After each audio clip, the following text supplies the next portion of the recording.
800 The Zone. I am your host, Mike Hardball Hardge. That's right.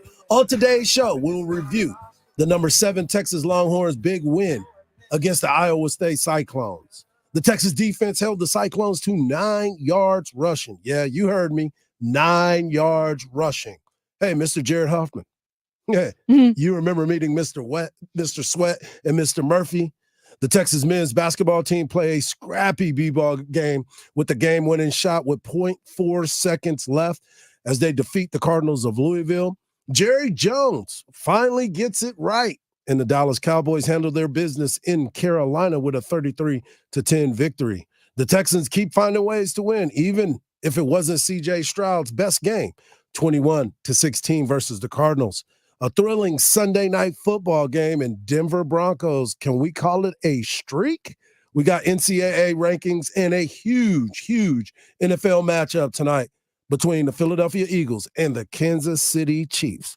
But before we get into all of that, let me introduce you to the salty one, Shannon B. Sweeney, but we know her as Salty. Just call me the barista this morning, Hardge.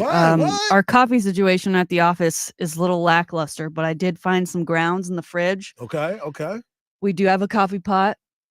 I'm seeing what I can do about it. I appreciate There that. might be coffee brewing right now. There might not. We'll have an update in the second segment of whether or not I accomplished my task. But you always seem to accomplish your task. Oh, thank you. Just like the University of Texas football team. They went up to Ames, Iowa, and handled their business. They defeat the Cyclones of Iowa State 26-16 in front of 61,000 folks.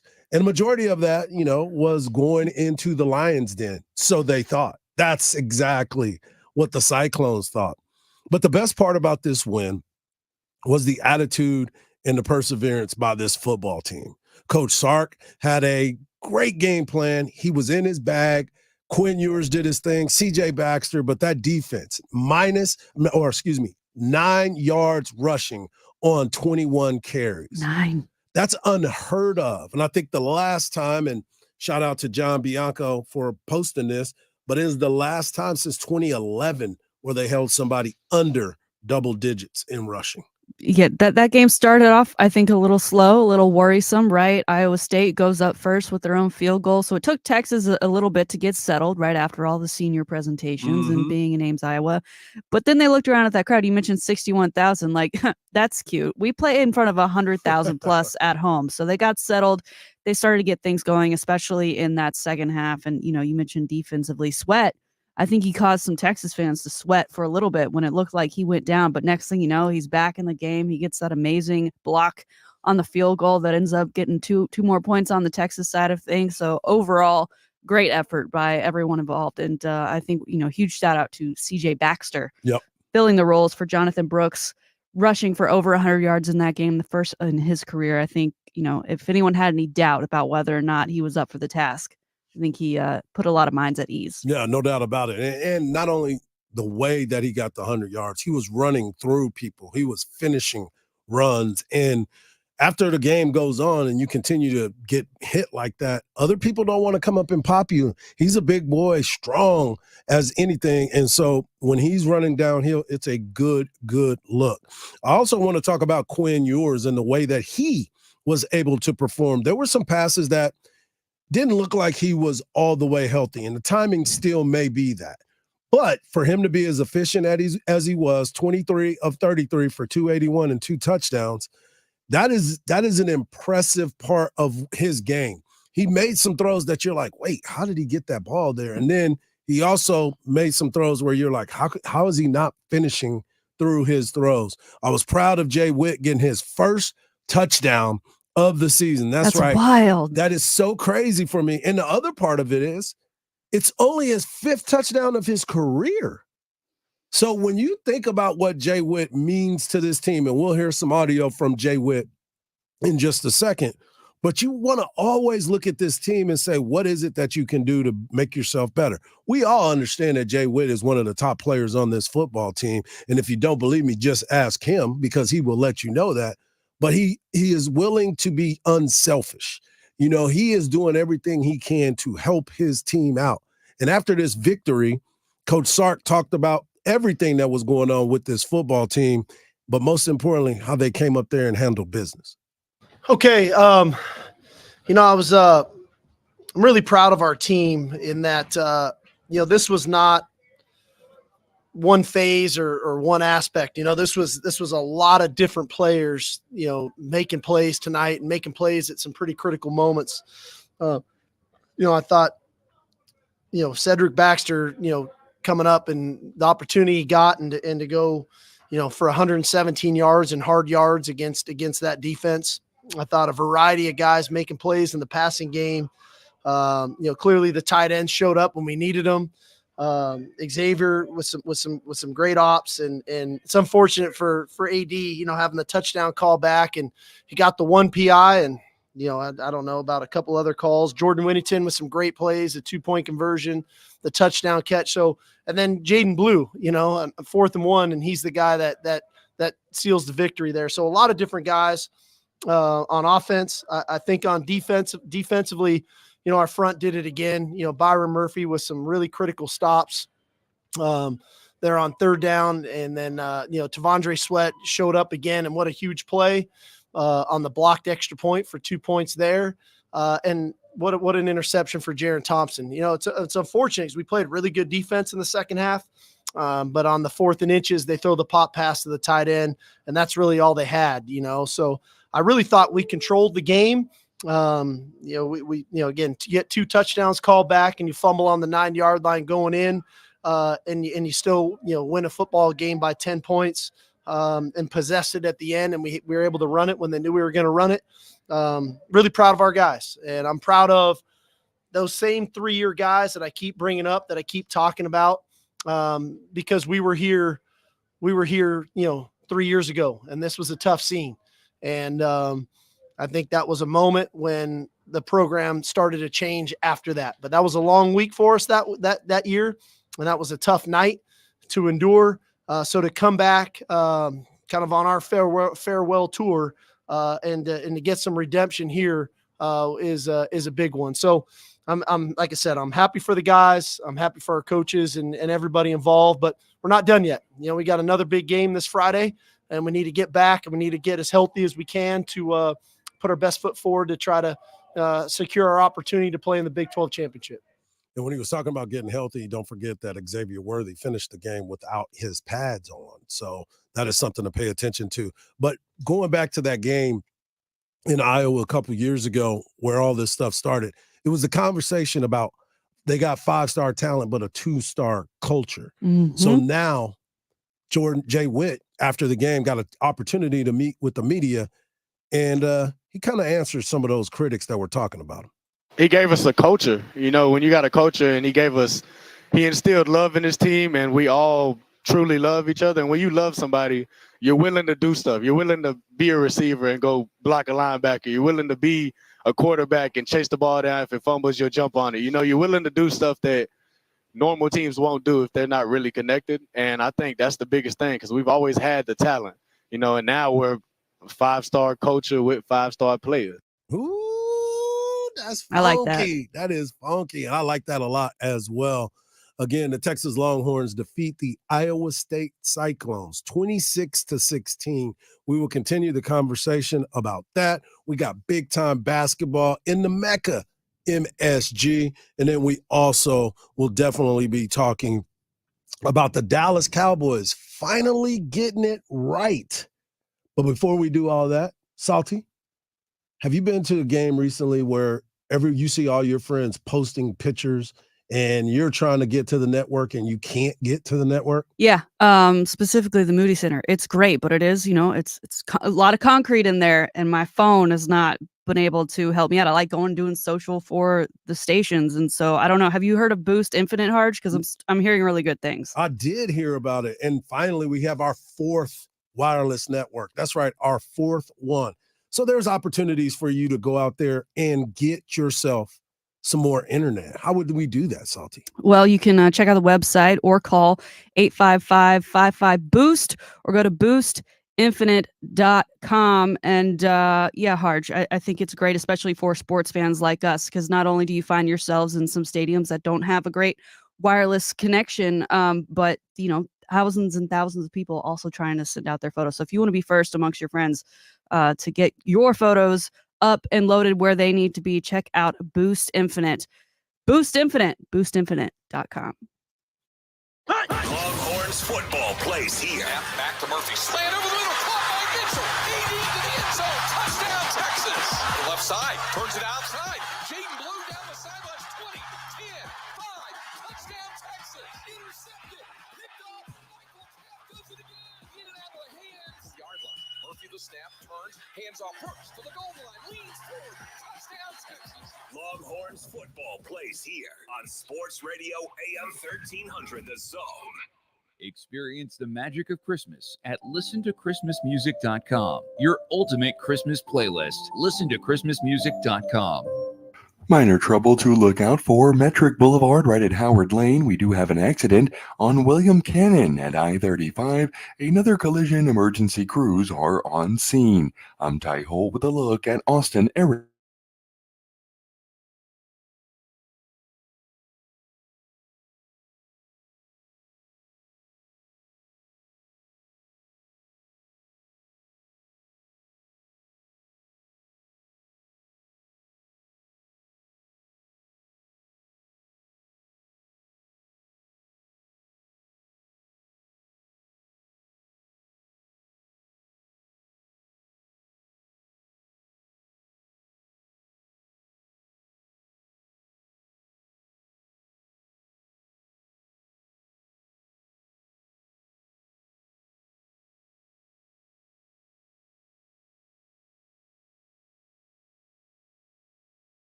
Hardball Hardge, Shannon B. Sweeney sitting across from me.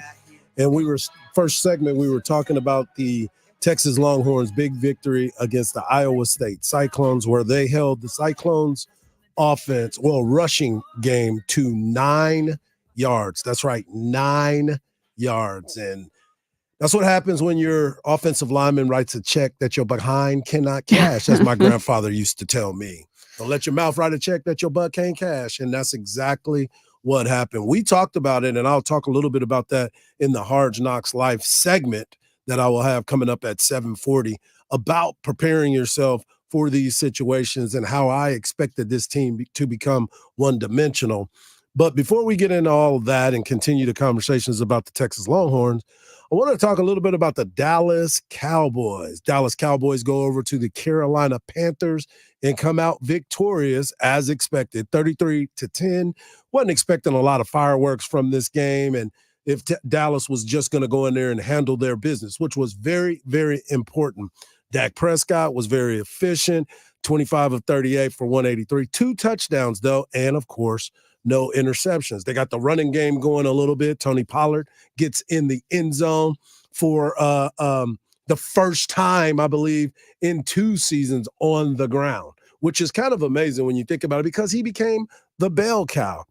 CD Lamb, he got into the end zone as well, but didn't have his big-time game. The defense was all over the place, and it's as expected against the 1-9 Carolina Panthers. But that's not the biggest part of what happened yesterday with that victory by the Dallas Cowboys. Before the game that aired on on Fox, they were talking to Jerry Jones and Jimmy Johnson together. Now, normally that would be okay. Normally it wouldn't be a big deal, and no one would even be talking about it. Mm-hmm. But the simple fact that there was going to be an announcement, and not only was it going to be an announcement, they did it at the Carolina Panthers Stadium? I'm like, wait, what? Oh, well, it's an announcement we've kind of heard before, Hardge, but this time we've got a date on it. But I will say this, it was magical the time we had together. And I want you to know something.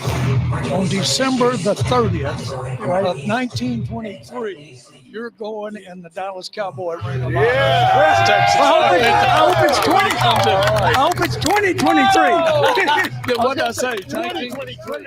Well, it is 2023. I know you want to get this real clear. Okay, 3 weeks from now. 4 weeks from now. Oh, my goodness. 1923 was the initial. I wonder if he was trying to backdate it because it's so overdue. Like Jimbo's plaque at Texas A&M. My fault. Too soon. Yeah. Too soon. I mean, he made the announcement, what was it, 2 years ago when the Yes. Cowboys played in the kind of opening preseason game, the Hall of Fame game. And Fox, of course, was there. Jimmy was there. Jerry was at the table. He said, we're going to put you in the Ring of Honor. Jimmy in tears. Yeah. Here we are 2 years later. We've actually got a date for it. Finally. December 30th, 2023. Not 1923. And like you said, it might be backdated. I don't know. But because it is long overdue. Long overdue. It's like a library book. They're going to find you, and eventually they're going to get you. So now we've got Jimmy going up where he's supposed to be in the Ring of Honor. We also had a big game yesterday down in H-Town. C.J. Stroud leads the Texans to a 21-16 win over the Arizona Cardinals. Even though it was not his best game, he threw 3 interceptions yesterday, and he said, I'm going to continue to gunsling it because why am I going to keep thinking about those? I got to make those throws, which is fair. But the one thing that stood out to me in this game was those interceptions came after he took a vicious hit from the safety on a blitz, stepped up in the pocket, didn't see him, got popped pretty good, went off to the sideline, but then in the very next play, he comes back in, he makes a good throw. Mm-hmm. But as the game wore down, so did he. He was making mistakes. So I wouldn't be surprised if we heard something today that he might have been dinged up. Now, I don't think that they want to have that on their head, so to speak, because they might have missed that. But, he got hit pretty doggone good. Yeah, if this was one of those games where they don't end up winning, I think we're over-analyzing, over-scrutinizing that performance for CJ Stroud. But as you said, they get the win. He did have some impressive moments. And, at the end of the day, I think they still have their man in Mr. Stroud. I hope he's not dinged up, especially with the Texans, who I think are doing better than most people expected this season. A chance to win that division, because that division is horrible. Yeah. So, take him where you can get him. You beat a Kyler Murray who just came back to action, and Kyler, he's had Hail Mary victories before. He didn't end up getting it yesterday. So, take the win and move forward, and hope to hear good things about CJ Stroud today, as far as, any injury that might be concerned. Hopefully nothing that'll keep him on the sideline, but something that can improve as they look forward to their next game. Yeah. And across the NFL, the Denver Broncos last night got a huge win for them over the Minnesota Vikings. Josh Dobbs has been there, 3 weeks now? He's the talk of the NFL. He almost found another way for this team to get a victory, the Minnesota Vikings, that is. But Russell Wilson and his crew, in dramatic fashion, they find a way to get into the end zone. Cortland Sutton leaping 15-yard touchdown catch with 1:03 left seemed to be the difference. And for the Denver Broncos, remember, at the very beginning, it was bumpy. Yep. It was real rough. And like anything else, new coaching staff, new wording, and trying to get everybody engaged in it. Russell Wilson continues to get better and better. I know everybody was talking about let Russ cook, but you got to put some respect on his name. He's 27 of 35, 259, one touchdown, no interceptions, but he continues to galvanize this football team. I know a lot of people think he's corny. You hear some of the guys Mr. across the Unlimited. NFL. Yeah, but he's out there doing his thing. And for them to continue to win these games in ugly fashion, but they don't care when they look at the wins and losses. They don't say, how'd you win? They just said, did you win or did you lose? Yep. And they continue to find ways to win. They are now in second place in the AFC West behind the Kansas City Chiefs, who we'll talk about in a little while, because they have a big matchup against the Philadelphia Eagles tonight. But they are 5-5. They're at 500. And a lot of people didn't think they were going to be there, because don't forget, they gave up 70 points. Yeah. To Miami. That's still so glaring, even down the road. Now, Hardge, you have a Russ fanatic within your home. I've never quite understood. The math to me ain't mathing on that, just based on geographical reasoning alone. But how was that last night for your son, as he's watching Russ try to get the Denver Broncos to a 5-5 record? Well, I was trying to go to bed early, because obviously we have a show every morning at this time, but it was wild times in my house. I could hear it, even when I was trying not to hear it. He was jumping all over the place. As a matter of fact, he left a note on the counter for me to read, with his Russell Wilson jersey sitting there folded up, and basically saying, we're going to the playoffs. Oh, we're 5-5. We're 500. Does he have the Bronco version? He's the president of the Russell Wilson fan club. Does he have the Broncos version of Russell's jersey? Yes, he does. Okay. Yes, so he's got multiple. Alternates and everything? Yes. Okay. Yeah. So he's dialed in and ready to go. And he's been telling me 4 in a row. He kept telling me, if you were to do anything, Dad, take this team, take Denver against this team, and this team. And look at where they are now. Oh, is he your bookie now? He's trying to figure out something. He's too young to be a bookie, but he definitely knows how them numbers look. All right, so what's he thinking about Denver's next game against the Cleveland Browns? He's all in. All in? He's all in. All right. By the end of the night tonight, he will tell me exactly how he's feeling. And lately, he's been spot on. So I can't be mad at him. I'm just happy to see him happy, because it has been rough. The Detroit Lions continue to win as well.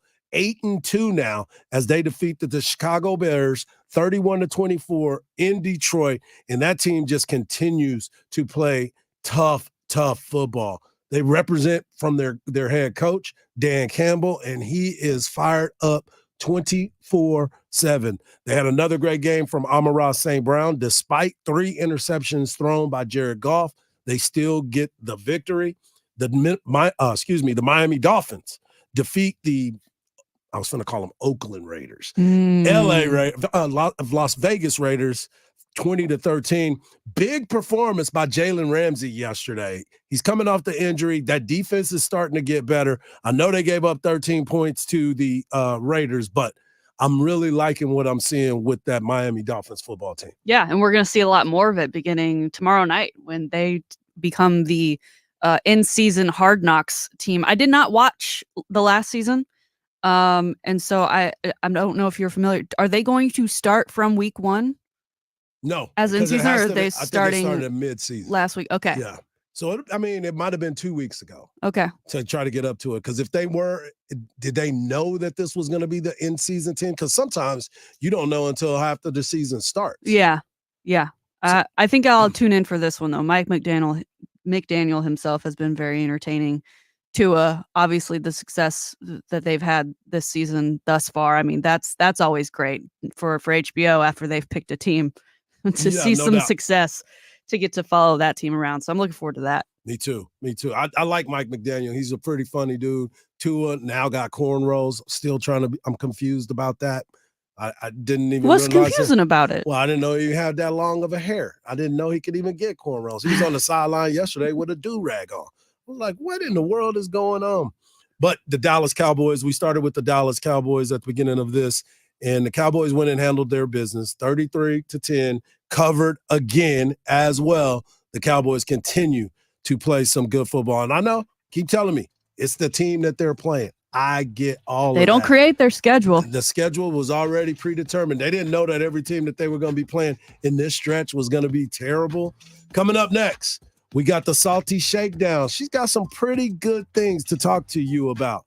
All that and more right here on Sports Radio AM 1300, The Zone. Longhorns football plays here. It is a handoff to Brooks, and he plows forward for a Longhorn touchdown. Brooks takes it across, and the Longhorns jump on top. Brooks to the 10, to the 5, JB, touchdown, Texas. To the left side, turns it outside. Jaden Blue down the sidelines, 20, 10, 5, touchdown, Texas. Longhorns football plays here on Sports Radio AM 1300. The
Longhorns get a huge win over in Ames, Iowa. The Dallas Cowboys continue to roll a little bit. And Jerry Jones decides it's about time to put Jimmy Johnson in the Ring of Honor. That is what the big story was yesterday in Carolina, which, by the way, I don't know why they did it in Carolina. Well, also, I wanted to point out DeRon Bland had another pick six that tied the NFL record for a single season. He has more touchdowns than Devontae Adams has touchdowns, and he's a receiver. This is that special part of the show where we have the producer and the lady that is always known as the salty one, Shannon B. Sweeney. We also have her segment called The Salty Shakedown. All right, Hardge. I want to start in Tennessee and then take you to Texas. Miss Dolly Parton, of course, she made headlines this past weekend. Georgia Bulldogs were in town to face the Tennessee Volunteers and kick things off. They had Dolly Parton sing Rocky Top, and everyone loved it. She was even featured in the halftime report, and as they, or not like a sideline report, I guess it was, and they were talking to her, and they're like, we got to go back to this play, and then we'll be back. And as the play is going on, you hear Dolly in the background just singing some more. Everyone seems to love her. I've never heard a bad thing about Dolly Parton, and I think rightfully so. So I'm ecstatic that she has been announced as the Red Kettle kickoff performer for this Thursday's Dallas Cowboys game. We've had people like the Jonas Brothers. We've had Selena Gomez, people from my generation. I don't know. There's probably others, but Creed. those are my Creed. But how do you feel about Dolly Parton taking the stage to start this Red Kettle kickoff this season? As you said, there's nothing better than Dolly Parton. Everybody considers her an icon, a living legend. So when she has that type of opportunity to perform, a lot of people will definitely enjoy it. Dak Prescott even wore a shirt that was talking about Dolly going on Thursday. So it was impressive. So I'm cool with that.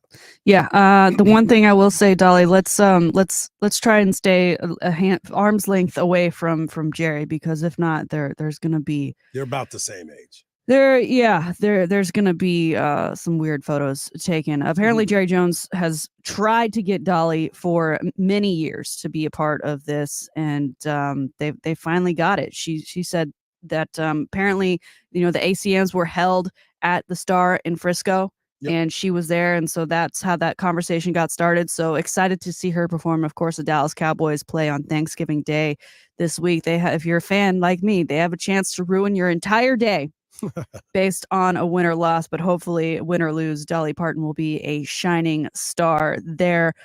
Going back to this past weekend, Las Vegas, they hosted F1 for the first time. This was a weird event from the start. I mean, from all the construction that had to take place, especially down the strip. Then you get to the actual event, and the number of videos, Hardge, of security guards making sure that passerbyers were not stopping to try and take a peek of F1. I mean, literally, they're trying to peer through cracks because all of the walls were lined with ways to make sure that you couldn't see the track. You could only see the track if you were in the grandstands or in your suites. There were a ton of celebrities there, not surprisingly, but a lot of people who also had VIP style ticketing, who had unlimited food options. They were showing off some of the food. People were comparing it to Fyre Festival. Which means that it was terrible. Like just terrible, bland, run, basic. There's nothing VIP about it. Top to bottom, even when you have the athletes saying this is 99% show, 1% sport, I feel like a clown. This isn't I'm just here to drive, and they're making it about everything else. Do you think Vegas is going to get another opportunity? Negative. Not getting another opportunity at this. And I mean, it's the strip. It's hard to maneuver as is. Right. Now you're going to throw that in there? No, I think people will come to Vegas for something other than F1. I get what the execution and the thought process was behind picking Vegas, behind trying to make it be this glitz and glam and really bring more eyes of Americans onto F1 and racing and what that's all about. But because the execution was just not there, I don't see them getting back. So I ask you this, Hardge. Obviously, we have COTA out here in Austin, so they come every year, and that's awesome. They've done a Grand Prix in Miami. So if they were to move it from Vegas and say, all right, we got to go somewhere else in the U.S., where would you like to see it? They've already got Miami. Do they have one in LA? Put one in LA.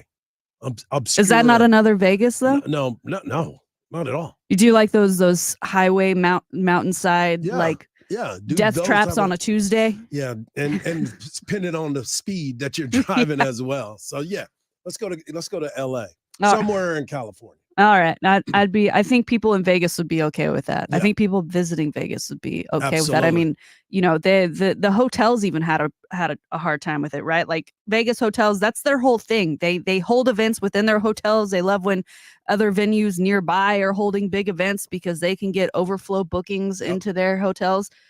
But F1 wanted the hotels who had rooms with views of the track to pay a premium back to F1 to say you're basically selling tickets by selling these rooms.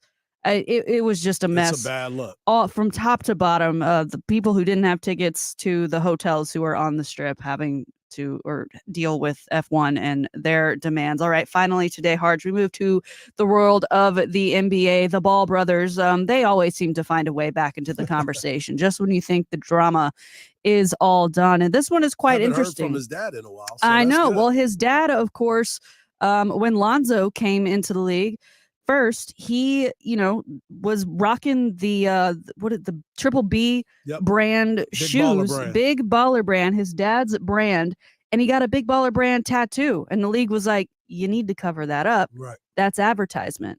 They don't advertise with us. You can't have that. That violates our policy.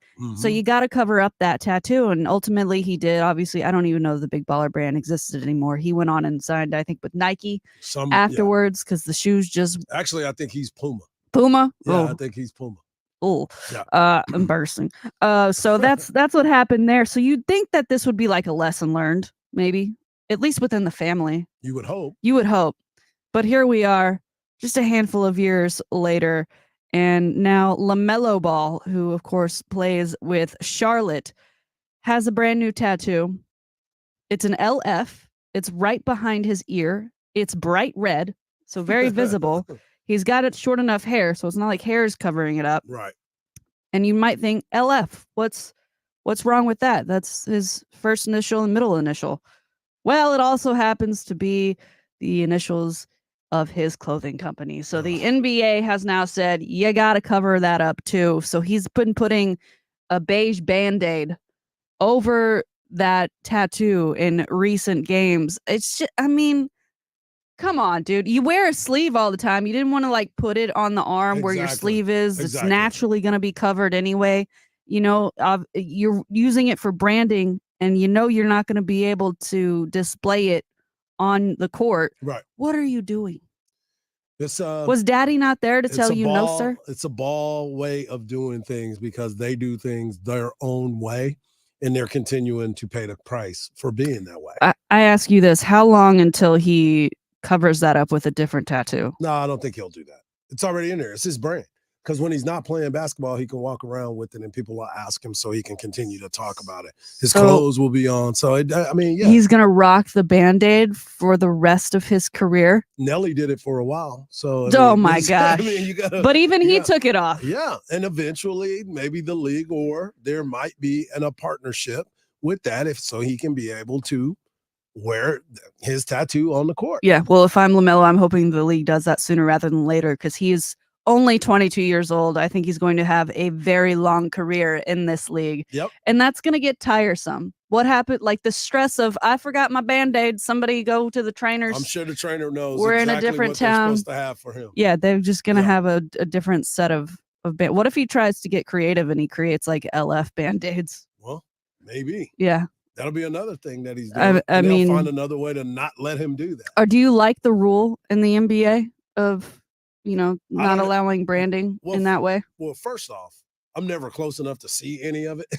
My seats are never that close where I got to be. And again, I don't think anybody's even paying attention to that. Yeah. Those are the things that really drive me nuts. And the only way that we know about that is because they told him he couldn't do it. That's the only reason why we would have known what his tattoo was. Yeah. It's not like players are running around with QR codes and all of a sudden we've got our phones up in a whole different light during games. All right, there it is. Today's Salty Shakedown. Dolly Parton hosting the Red Kettle Kickoff for the Dallas Cowboys. She will be performing at halftime. F1 in Vegas, a disaster compared to Fire Festival. And LaMelo Ball having to cover up his brand new tattoo because it violates the NBA's policy on branding and sponsorships, for which they aren't a part of. There it is, the Salty Shakedown each day at 6:40. Make sure you put that in for Appointment Radio. Coming up next, the Texas basketball team gets a huge victory at MSG, and the Texas women's basketball team handled their business. All that and more right here on Sports Radio, AM 1300, The Zone. Longhorns football plays here. Swings it wide open in the end zone. Caught. Mitchell.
Sports Radio AM 1300, The Zone.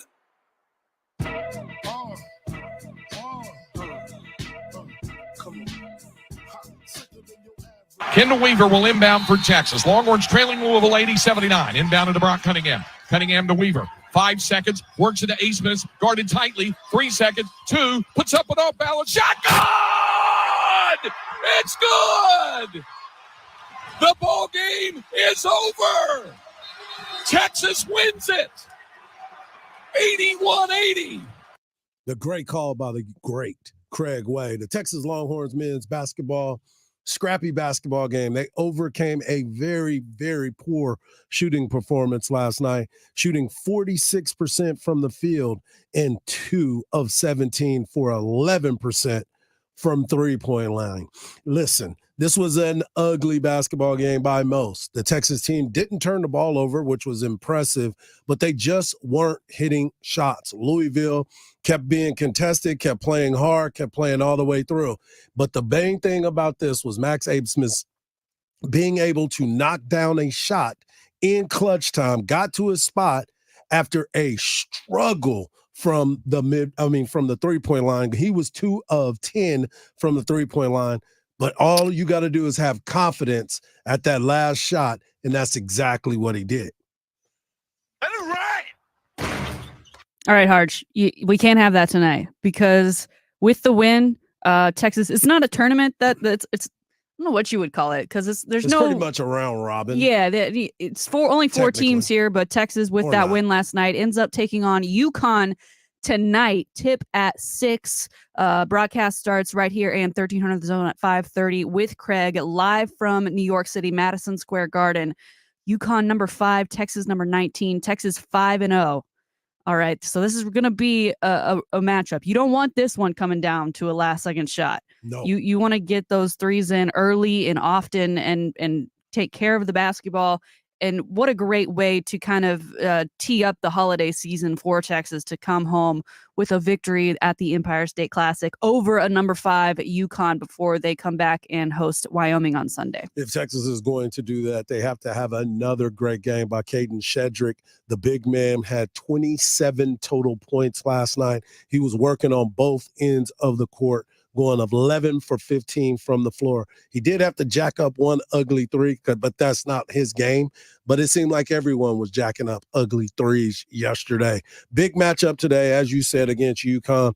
This is where you're going to learn a lot about this basketball team, not necessarily for the end of the season, but just to see where their mental game is. Are they able to turn right back around and get geared back up to play against a team like UConn? Yeah, and looking ahead at the schedule, of course, we mentioned Wyoming this coming Sunday, then on the 30th, Texas State, but then December 6th, taking on Marquette, of course, coached by one Shaka Smart. Marquette, currently number 4 in the country. So, if you were to copy paste whatever happens with UConn tonight, you'd hope it's a strong performance by Texas, that they're starting to come together and play more as a team rather than individuals on a team.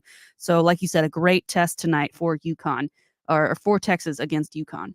And shout out to the women's basketball team as they had a big victory against Louisiana Tech. They continue to play good basketball. They're a number 11 ranked team, and Rory Harmon continue to do Rory Harmon things. They continue to play good basketball, and Vic Schaefer has this team rolling. We'll be right back right here on AM 1300 The Zone, and we're going to talk Dallas Cowboys and, of course, Texas Longhorn. You heard it here. Sports Radio, AM 1300 The Zone.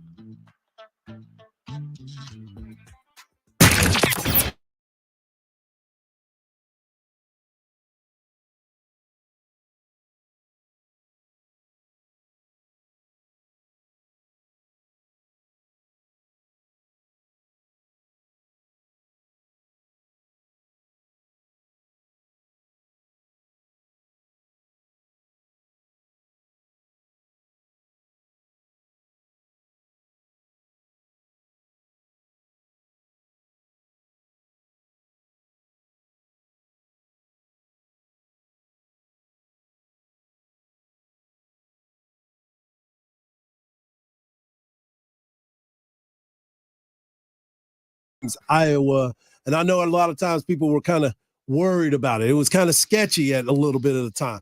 But here's the deal. You got to play the game. And what Texas was able to do to go out to Ames, Iowa, for the last time, a lot of people were being nostalgic when they were talking about being at the last time for them to go to Ames, Iowa. It is a huge win. The defense held the Iowa State offense to 9 yards rushing. That is amazing to me. And for them to be that consistent, and we've seen it multiple times. And coming up at 7:40 in the Hard Knocks Live featured edition, we're going to talk about what this defense was able to do and what Quinn Ewers and CJ Baxter presented to this team. But when you sit and you look at some of the opportunities that was missed early in this game, Shannon, there was a penalty called on a touchdown pass to A.D. Mitchell. By the way, all he does is catch touchdowns. It was nullified. And then a beautiful big play punt return by X-Man on a questionable block in the back return that kind of changed the momentum, or this game could have got out of hand pretty early. Yeah. It's one of those things, unfortunately, as Texas fans, we are all too familiar with this kind of idea of shooting yourself in the foot. But luckily, you could say it happened earlier in the game. They were able to right those wrongs, especially in the second half. The second half, I felt like, was a complete balanced game. We heard Sark in his opening statement following that game that he felt like they were able to control the game the whole time. And if they weren't in control, I think those mistakes would have been more drastic for Texas as far as, whether that got in their head, whether, Iowa State was able to capitalize more on those moments. So overall, I think a fantastic effort. And again, a win is a win. You come out of Iowa, you are 10-1. Yep. About to play again, short week, playing on Friday this week against Texas Tech for a chance to go to the Big 12 championship game. We're right where we want to be. Yeah, the main thing, and I'm glad you said that, because you control your own destiny at this point. You continue to go play well. You're not really worried about what happens with everybody else. Just handle your business. And this week is the week for you to handle your business, because it is the Texas Tech Red Raiders. Last season, Texas Tech got a chance to defeat the Texas Longhorns, and everybody was kind of fired up about it. So much so that our new commissioner, Brett Yormark, kind of went at the Texas Longhorns and Oklahoma, but mainly the Longhorns, because Thanksgiving is right here, and who's going to be the turkey? Hey, I asked you to keep fighting. You did. Said it's going to be, when we came out of half, we had 2 more rounds to fight, and you did. I told you they were going to break, and they did. Yes, sir. I told you they were going to break, and did. The reporter asked me at the end, says, what's it mean to win this game and beat Texas? I said, it doesn't mean anything to beat Texas. We're 1-0 in the Big 12. That's what it means. I'm telling y'all right now, the country's going to find out. Everything runs through Lubbock. Everything runs through Lubbock. And that's interesting to me. That was Joey McGuire, because of last year's win. He kept talking about the mentality of the team. He knew that they were going to break, and the fact that he continued to push the envelope about everything runs through Lubbock. Well, let me just tell you right now, you wanted bulletin board material. Not only did Joey give you some, but Commissioner Brett Yormark gave Texas some as well. In addition, candidly, we were able to get Texas and Oklahoma out a year early. That was a big deal for us, and I think all of you, okay?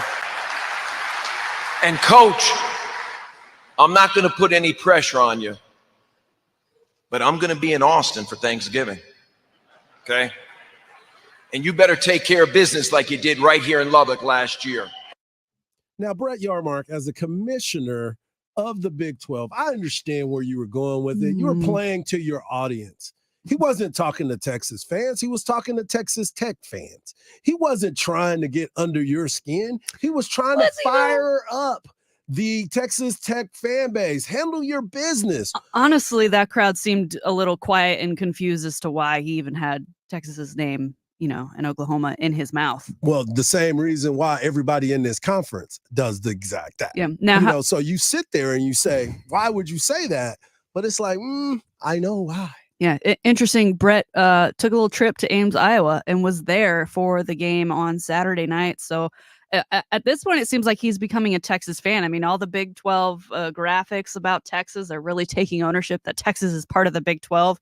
So I'm curious if maybe he changes his tune a little bit, if we get any media sound bits from him on Friday, if he does, in fact, keep his promise and attend at DKR to see this game against Texas Tech. Well, here's the main thing for me. He made his bed. Now he's got a lie in it. You need to come here and present Texas Longhorns with their chance to go to the Big 12 championship after beating the team that you popped off about. I get it. Play to your fan base. I get that. Yeah. But the big thing for me is, nah, man, don't play them kind of games. Yeah, you had lots of you had other teams to choose from to take Exactly. on and take down Texas and Oklahoma. That's the team he rode with. And that's why he's about to pay this price. That's why everybody was looking at him. Somebody posted, does he look like the villain in the movie that you want to go see? He does right now because now he's got to present. Is it because he's little? He's kind of short. I wouldn't go there. Little but man, I big do, chair. But I do understand how this energy starts to change, especially this weekend. Yeah, and we're talking Texas football. Of course, we get the win in Ames, Iowa. The team now 10-1. They have a chance to be 11-1, and all they have to do is win to secure that spot. There are other ways they could get in should the unthinkable happen and they lose to Texas Tech. But if they win on Friday, they are guaranteed a spot in the Big 12 championship game December 2nd in Arlington. The question right now, because Texas alone in first place, there is a tie for second. Oklahoma State, Kansas State, and Oklahoma. So we're asking you over on AM 1300 The Zone Twitter/X this morning. We've got a lot of votes already in Hardge. Who do you think will end up playing Texas at the Big 12 championship game? 65% saying Oklahoma State, 13 Kansas State, and 21 Oklahoma. Your thoughts on who you think will make it in, and of those three, who you'd actually like to see? I would like to see Oklahoma. Texas. I would like to play against Oklahoma. Revenge. Again. Yeah, that's the whole beauty of all of this. I want to see Texas play Oklahoma again. You don't want a chance to see the mullet just one more time because we didn't get to play him this year. Well, because the mullet always finds a way, and I would much rather go up against somebody we know than someone we don't. And I know Mike Gundy is that dude, but I don't want to play Gundy and them right now. And I definitely do not want to play Chris Kleiman. You brought up the 10 wins, Salty, and Texas has won 10 games in a season for the first time since 2018. They've also collected it for the first time. The Longhorns have collected 10 regular season wins for the first time because the other win was a bowl victory to get to 10 wins. So now in the regular season, this is the first time since 2009. The 10-1 mark is the best start since 2009 when they were 11-0. Yeah. Don't forget about that. That's Colt. That's when you should have won the championship, man. We don't need to talk about that part. They did win a Big 12 championship. They did win a Big 12 championship on that last second. The Horns finished 5-0 on the road for the first time since 2009 and unbeaten on the road for the first time since 2020, where they went 3-0. Big-time players make big-time plays, and that's exactly what this Texas football team was able to do. C.J. Baxter and Quinn Ewers, they stepped up in a big situation. And my man Jay Witt. How about Bert Auburn?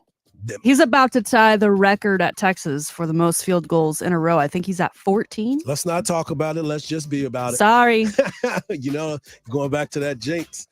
But we'll talk about that and a lot more when we come back right here on the Hard Knocks Life on Sports Radio, AM 1300, The Zone.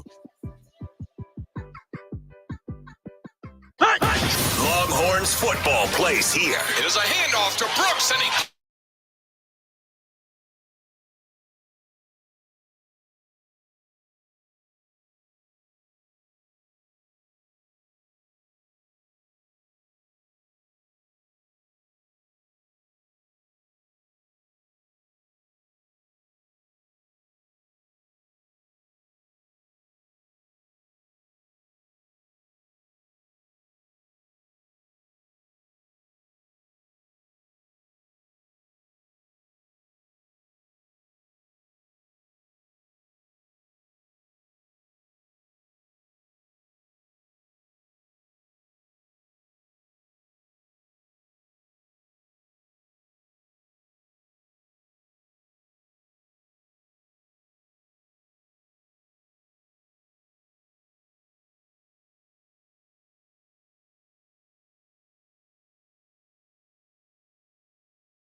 Welcome back to the Hardge Knocks Life, and shout out to our man Jonathan, Blind Jonathan. Great dude. He follows us on all of our socials. I see him at baseball games, see him at all sporting events. So I'm glad that he got a chance to listen to us on AM 1300 The Zone and on the iHeart Radio app. If you want to be a part of the show and give us a message as well, you might want to use that talk back feature.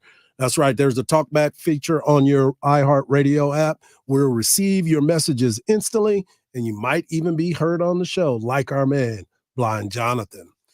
Salty, there's a lot of information and coaching changes that are happening in college football and possibly in the NFL. You've heard stories throughout the week. Chip Kelly gets a big victory against USC, and they're talking about he's going to get fired. I don't know how that's going to work. But Texas A&M has already relieved their former head coach, Jimbo Fisher, of his duties. And a lot of names have been circulating. But one of the names that keeps popping up, and we talked a little bit about this last week, Jeff Traylor of UTSA. Jeff Traylor of UTSA is a hot commodity and a name that a lot of people are excited about and think he might be the right choice for Texas A&M. But one thing about Coach Traylor is he loves his team, and he doesn't want to talk about other teams until he gets a chance to represent his seniors. You know, we had 18 seniors play tonight, and it's a shame, really, that that's what everybody talked about. Any second, someone's talking about Jeff Traylor and not Frank Harris is a travesty towards those 18 seniors. What have the emotions been like for you this week? Because of my seniors, it's been tough, especially with this particular group, because I'm so grateful for those 2 zeros and a lot of those single digits that I'm losing. And COVID took on a high school football coach that probably nobody wanted. And we won a lot together. It's been fun. It's been a lot of fun. It's been a lot of fun for the folks down at UTSA. But now he's getting the opportunity to get a huge job, possibly. They had a 90-minute conversation. We've gone through that last week. But when you sit and you think about this team and what you think about Jeff Traylor and his future, I know that J.J. Perez was the one who interviewed him, and there was another question that was brought up. He said, what am I going to do with all that money? I don't even know. I can't even spend all that I get from right here. So there's always that little coy comment in the background. Is he somebody that you think will be staying at UTSA? Because this might be the biggest opportunity that he gets. I think right now he's playing the game very well. Mm-hmm. Coach speak, saying the right things, letting people know he still cares very much for the team and the position they're in and what's right in front of him right at this very moment. But I also believe that he is taking other things into consideration very seriously. You know, it's not like he's just some other coach from elsewhere in the country that ended up at UTSA. He is Texas through and through, has shown he can be successful in this state. We've mentioned it numerous times, how great his relationships are with high school coaches and how that really helped him develop this UTSA team he has right now. And something that Texas A&M desperately needs.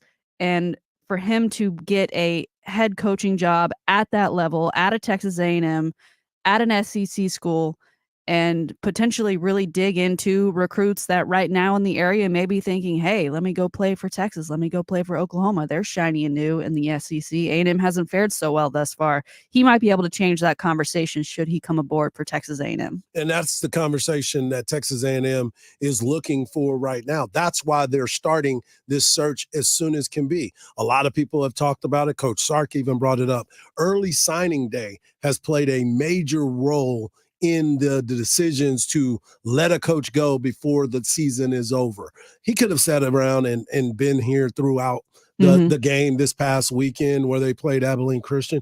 He could still be coaching them throughout, but you want to get ahead of this early signing period. Yes. Here's the other thing too.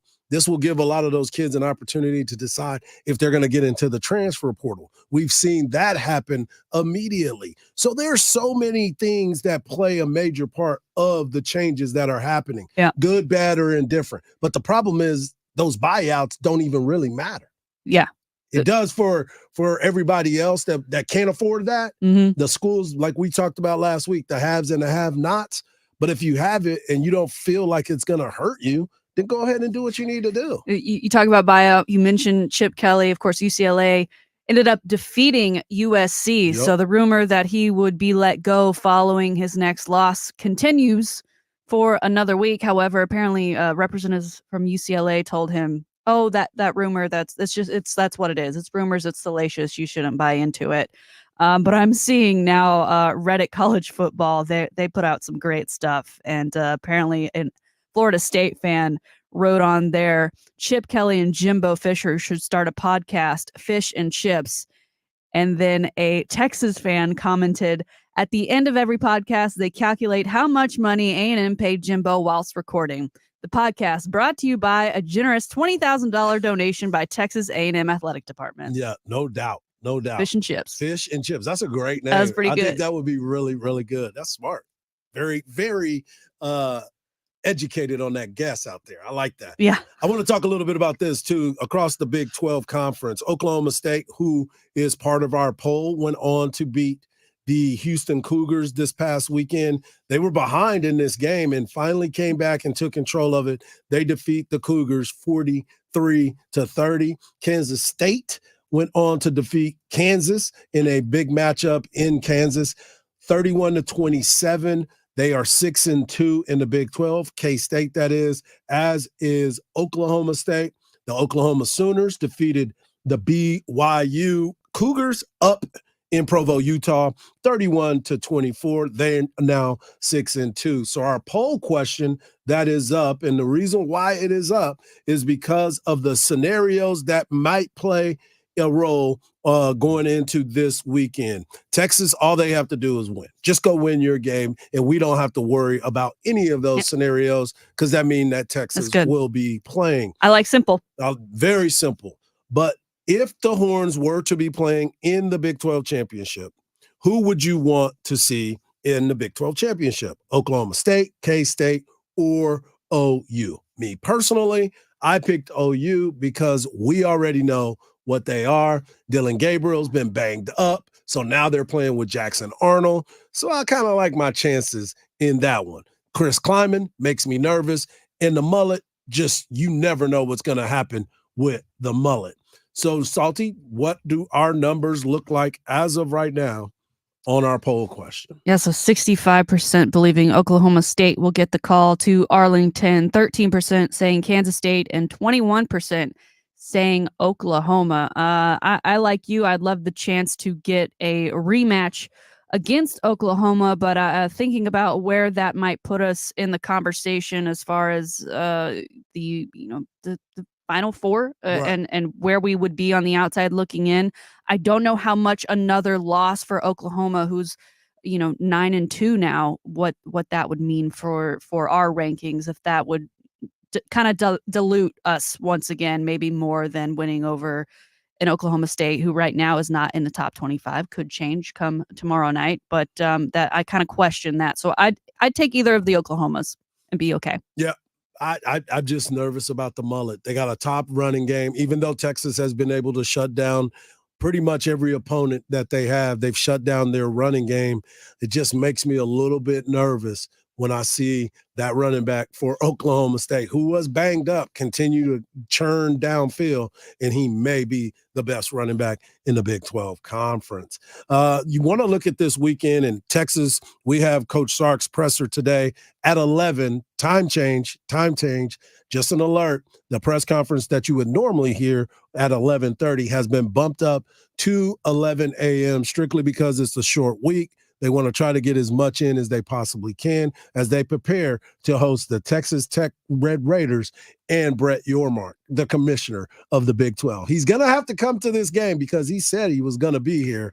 I'm wondering if he's a little nervous about having to present, hopefully, the Texas Longhorns with that regular season Big 12 championship. And now, with all of the kerfuffle, if you will, about the Brett Yormark's comments, Texas winning clinches for them, but then we may have this scenario where, okay, if then what for these other teams? Do you think he might use that as an excuse to travel elsewhere, that he might need to be at some other games instead of Texas Tech, or do you think he comes through on his promise? Well, he definitely should be here because of the fact that Texas is the number one team in the Big 12. And you have to be able to present that trophy. That's right. So let me break it down for you, because I'm just going to go ahead and say Texas wins on Friday. Like, I have no doubt in my mind Texas gets the win. They clinch a Big 12 playoff appearance. So here's what happens around the rest of the country.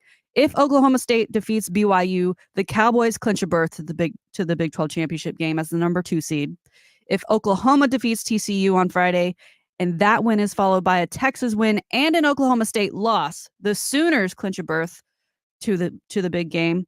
If Kansas State defeats Iowa State on Saturday, Texas wins, and Oklahoma loses, and Oklahoma State loses, the Wildcats clinch a berth to the Big 12. So essentially, it looks like Oklahoma State has the easiest path.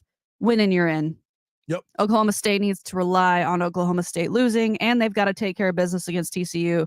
Kansas State needs a win, and both Oklahomas to lose. There's so much that is into that. As we said, the two teams that just win their games and they're in, Oklahoma State and Texas. Just handle your business and you're in the game. That's what I expect from Texas as well. I thought they would go into Ames, Iowa, and handle it. Also, as I talked about on Friday, I will recap my keys to the game and the players to watch and see how close I was to predicting what was going to happen in Ames, Iowa. We appreciate you tuning in to the Hardge Knocks Life right here on Sports Radio, AM 1300, The Zone.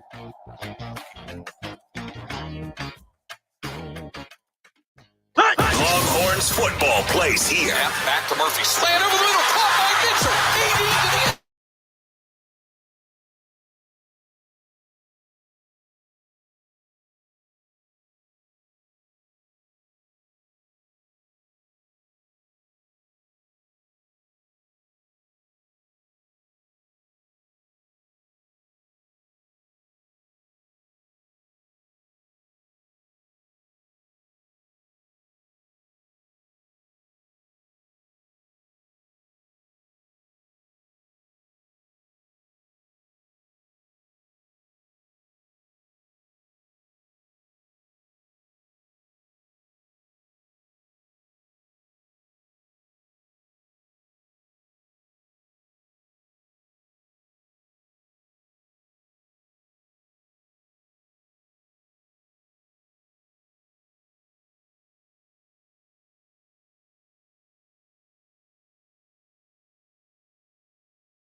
traveled to Ames, Iowa, and one offensive lineman decided that it was perfect time for him to pop off.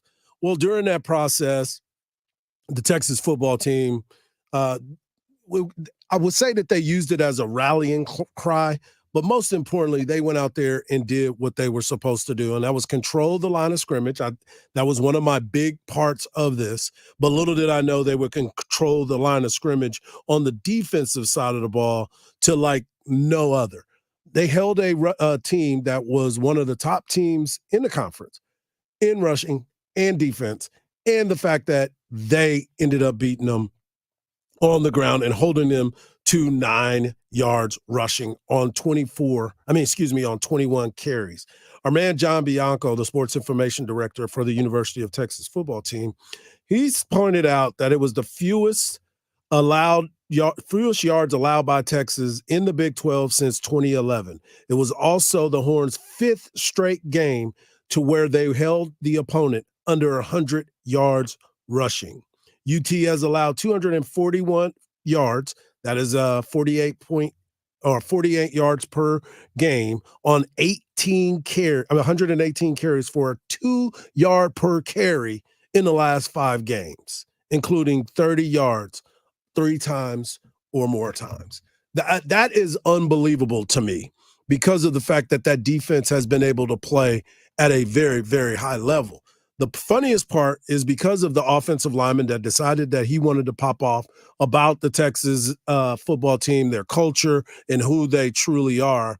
He got a chance to face those young men, and as you saw, they did exactly what they wanted to do. But the beautiful part about the game happened before the game at the coin toss. And Coach Sark made it a point to say, quote, "I don't know why you ever want to call those guys out. That's the last thing I would want to do to get ready to play us." And that was their choice to call them out and to call out our culture. Quite frankly, that's how we took it. And what he meant by that is he sent Tavondre Sweat and Byron Murphy to midfield as the coin toss so they could get a good look at what those big men looked like and what they were about to deal with. Yeah, that was an incredible move. It's one of those that it's awesome to see it happen, and then when you get the end result, yes. And Tavondre Sweat obviously had an incredible game on top of that. It just makes it that much better. No doubt. And you mentioned the trash talk and what went on prior to the game. Well, LHN had some fun with it. They made us, or not us, but we're gonna play it for you here. A nice little video montage featuring that trash talk, and then obviously what ended up happening on Saturday night. It's definitely going to be one heck of a farewell present. Here's the extra point kick. It's blocked. Ball loose. This will come back. A defensive 2-point conversion for the Longhorns. I don't think they really know what is going to be coming for them. Win the throw. Wide open. Whittington caught. Touchdown, Texas. Jay Witt. They're just humans. And that's how I see them. They're just people that have such a high ego that needs to be checked. And that is undercut and intercepted. Looking, swings it out down the boundary. Wide open. Gunner Helm. Touchdown, Texas. That program, they get all the big 5-star recruits. They have all the nicest stuff in the world, and they just think they're they don't stink. They didn't play like a bunch of 5-stars. No, they did They not. played like a bunch of 2-stars that wanted to get in there and mix it up. They don't have a good record here. Wesley want to send them off to the SEC with a loss. Final score tonight from Jack Trice Stadium in Ames, Iowa. The Texas Longhorns 26. The Iowa State Cyclones 16. That was a great sound by LHN that they put together. And, of course, you heard the voice of Craig Way breaking it all down, all the highlights. But one of the main things that was part of that conversation was the culture conversation. Coach Sark had talked about building his culture. He wanted the team to believe in him. And Jay Witt, who was invaluable in that game, again, making big play after big play when the injuries start to happen. You found somebody that you could go to, and Jay Witt was part of that debacle that happened at Ames, Iowa, and for him to go back and have a big play and big game, he talked about the culture and where Texas is. He gave us a culture, when you got a culture, and he instilled love in his team, and we all truly love each other. And when you love somebody, you're willing to do stuff. You're willing to be a receiver and go block a linebacker. You're willing to be a quarterback and chase the ball down. If it fumbles, you'll jump on it. You're willing to do stuff that normal teams won't do if they're not really connected. And I think that's the biggest thing, because we've always had the talent, and now we're a 5-star culture with 5-star players. And he ain't lying. The culture seems to sick in. And the fact that every single game that they have, there's been something that can put that chip on their shoulder. Their ultimate goal has always been to play for a Big 12 championship and win a Big 12 championship. And now it's sitting right in front of them. We talked about it earlier. Quinn Ewers coming back, being able to be effective.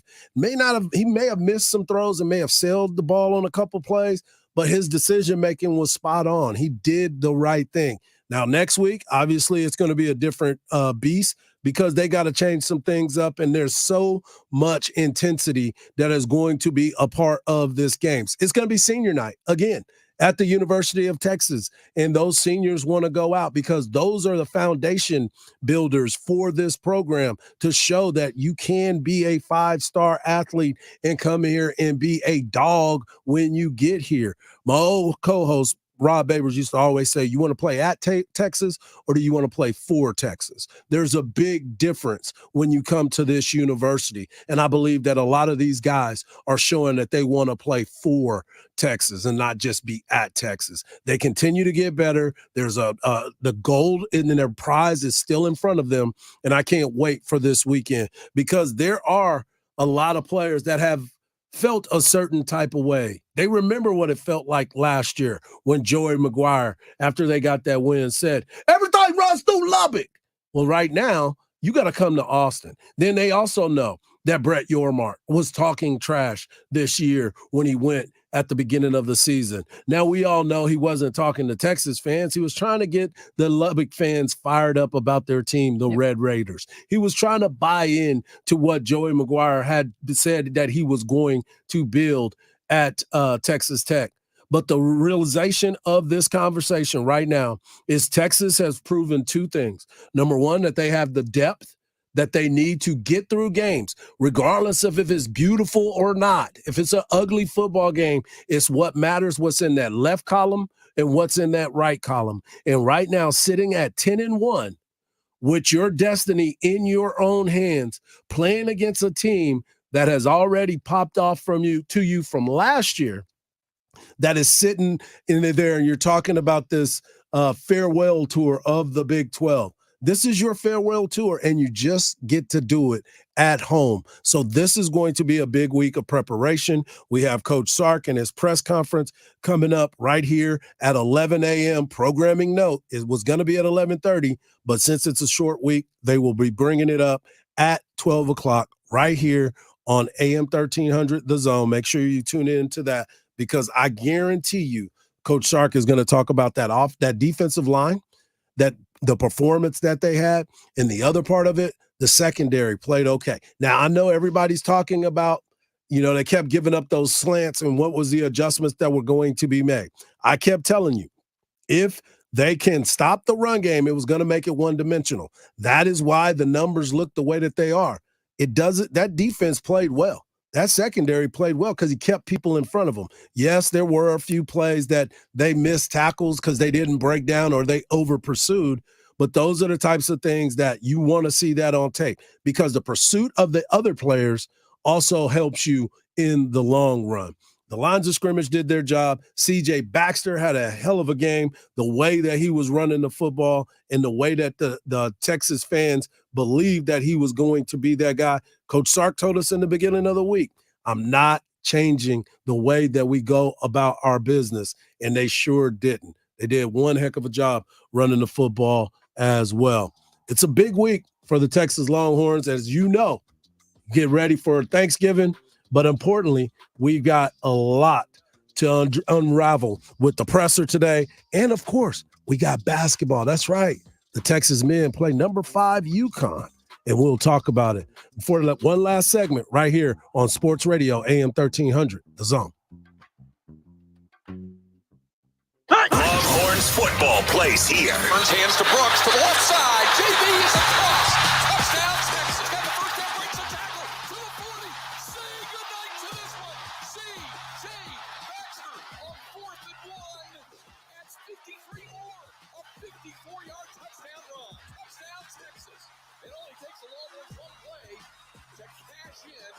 Longhorns football plays here on Sports Radio AM 1300 The Zone. Trouble continues on FM 969 right at Gilbert. We have an accident adding a few minutes to your drive on Metric Boulevard at Howard Lane. That collision now cleared. That roadway back up and moving. I'm Ty Holt with a look at Austin area traffic. This report is sponsored by Pfizer. As the world keeps changing, so does COVID-19. That's why this season's COVID-19 shots have been updated. They're designed to help protect against recent variants. Learn more about a COVID-19 vaccine option at schedulecovidvax.com. Sponsored by Pfizer. Are you a business owner, CEO, or responsible for marketing? If you are, iHeartMedia can help you reach your goals and find new customers. We reach more consumers in your target area than anyone else, and we can give you access to those potential customers more cost effectively across radio, digital, podcasting, and social. We'd love to show you how iHeartMedia can work for you. Get started today at iHeartAdvertising.com. That's iHeartAdvertising.com. I'm Ethan Hawke, native Texan, here to talk to you about Texan icons. See, there's one Texas icon that does more for us than any other. A little trash barrel named Daryl. You've seen him on billboards and TV. This trash barrel reminds us to keep our state clean so you don't mess with Texas. Next time you think of Texas icons, remember Daryl the Barrel, who's always reminding you, don't mess with Texas means don't litter. Brought to you by the Texas Department of Transportation. In this week's Marketers Report, Dana Nussbaum, Executive Vice President, Worldwide Marketing at Warner Brothers Discovery, weighs in on regional audio marketing. Although we're marketing at a very broad scale, it does include specific local markets, and that's the beauty of iHeart's network. As the #1 audio company, iHeartMedia gives marketers access to the audiences, influencers, and data you need to grow. If you're a marketer, go to iHeartResults.com. This holiday season, Capital One reminds you to give yourself the gift of 1.5% cash back with the Capital One Quicksilver Card. Can I earn 1.5% cash back on birds? Birds? What if you sent your true love 2 turtle doves plus a partridge in a pear tree? Sure, but why would anyone want that? The song was very convincing.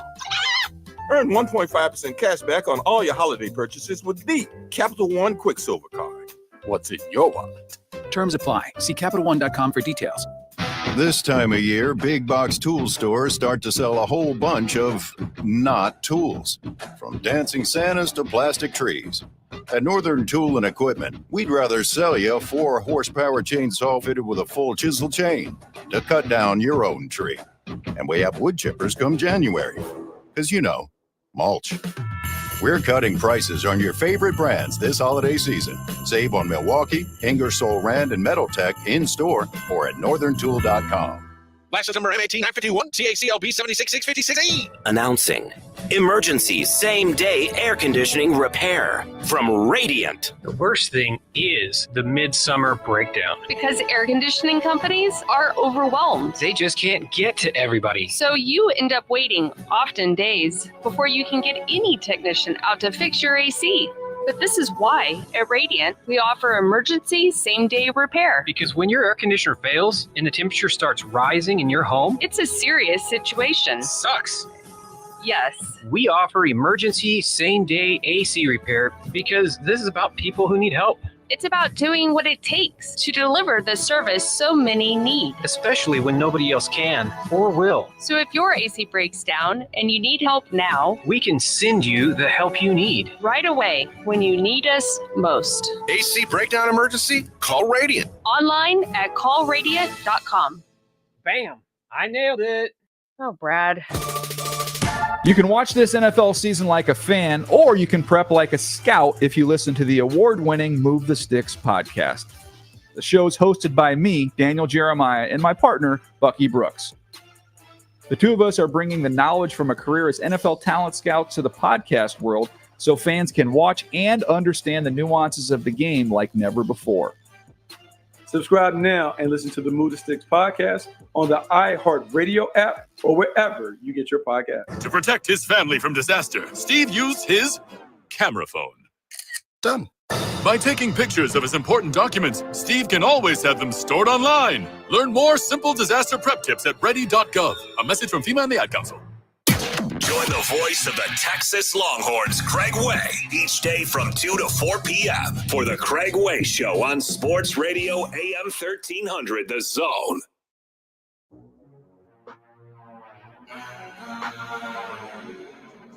Welcome back to the Hardge Knocks Life right here on Sports Radio AM 1300, The Zone. If you missed any of the show, make sure you check out the podcast page wherever you find your podcast, but especially on the iHeartRadio app. I wanted to bring up the fact that the Texas Longhorns men had a big victory in Madison Square Garden, buzzer beater by Max Asmus, and he played an excellent basketball game.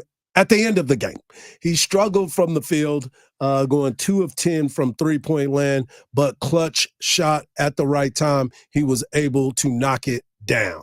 Kendall Weaver will inbound for Texas. Longhorns trailing Louisville 80-79. Inbound to Brock Cunningham. Cunningham to Weaver. 5 seconds. Works into Asmus. Guarded tightly. 3 seconds. 2. Puts up an off-balance shot. Good! It's good! The ball game is over! Texas wins it. 81-80. For the sake of Craig Way's voice, I hope tonight's game is not that exciting, that it doesn't come down to that. This man was in Iowa for the game against the Cyclones, called that one, flew to New York, called that one. He's got another one tonight, and then he flies back to do a little radio show. Yeah. That's Craig Way, the voice of the Texas Longhorns. That's why we call him the voice of the Texas Longhorns. Big plays right there by Max Asmus, but the player of the game was Caden Shedrick. He had a career day versus number 19 Louisville. He had talked about them at the very beginning of the week. He was asked a question about it. He said, I had success against Louisville, so I would look forward to playing them. But it was a career high and a game high 27 points. He was 11 from 15 from the field, also career highs. And of course, 7 rebounds, 3 steals, and 1 block. And this is a guy that's still trying to get himself into basketball shape because he's coming off of an injury. Outstanding work by that young man. The Texas women got a victory as well against Louisiana Tech. Vic Schaefer and his crew continue to ball out, and that's all that I expect for them. The University of Texas soccer team advanced to the Sweet 16 on Friday after beating Wisconsin 2-1, but they end up getting beat yesterday by Florida State 5-0. So their great season has come to an end. They did win a Big 12 championship. But tonight, the game of the evening, the game that everyone is going to be tuned into, the Philadelphia Eagles and the Kansas City Chiefs play tonight in Arrowhead. There you go. Kelsey on Kelsey crime. Kelsey on Kelsey. You have so much that these teams, both of them are 1-2 in my power poll. And the Philadelphia Eagles being 8-1. They needed that week off after the victory against the Cowboys. They needed to get some rest. Jalen Hurts' knee has been bothering him, so we will see how he's able to play. But Patrick Mahomes, Jalen Hurts, all the stars will be there. Everyone has been talking about this game, and it's got relevance for so many different reasons. But this is a Super Bowl rematch. Yes, Super Bowl rematch. And honestly, Hardge, Kansas City seems to have gotten a little lucky with some of their wins this season compared to Philadelphia, who has put it on some people. So you mentioned Jalen Hurts and his knee. If he's feeling good and ready tonight, I think he's got a good chance to lead his team to victory also. And I hate that I'm going here now, but the Taylor Swift thing, they always like to show the math of when Taylor's there, how much better Travis Kelce plays. Well, I don't think she's going to be there because she's been touring in South America. So, that little extra spark that the Chiefs have come to know and love might not be there for them tonight. Yeah. Well, since they're being in Arrowhead and it's not a road game, I think that they'll be just fine. They rise up for these types of games. I know that this is a big, big game for so many different reasons. You want to see which team is going to force their will. It will be tonight on ABC, 7:15 kickoff. And I got Kansas City winning this game just because it's in Arrowhead. And I still believe that they've figured out a way to kind of slow down that defensive team. I mean, that offensive team of the Philadelphia Eagles. Don't get me wrong. I'm a Cowboys fan. I want the Eagles to lose I want the Eagles to lose the second they wake up in the morning. I just think they do have a good shot here tonight against Kansas City. It's going to be a fun matchup, and we will talk about that. We'll also review what we heard from the press conference today from Coach Sark, and also the Texas men's basketball team playing number 5, UConn, tonight. You can hear it right here on Sports Radio AM 1300 The Zone. I'm your boy Hardball Hardge. She's Shannon B. Sweeney, and we'll see you tomorrow. And just believe. Don't believe everything you see, because salt looks like sugar. Peace. AM 1300 The Zone is KVET Austin. Listen on a free iHeartRadio app for all your sports talk, podcasts, and music. Free never sounded so good.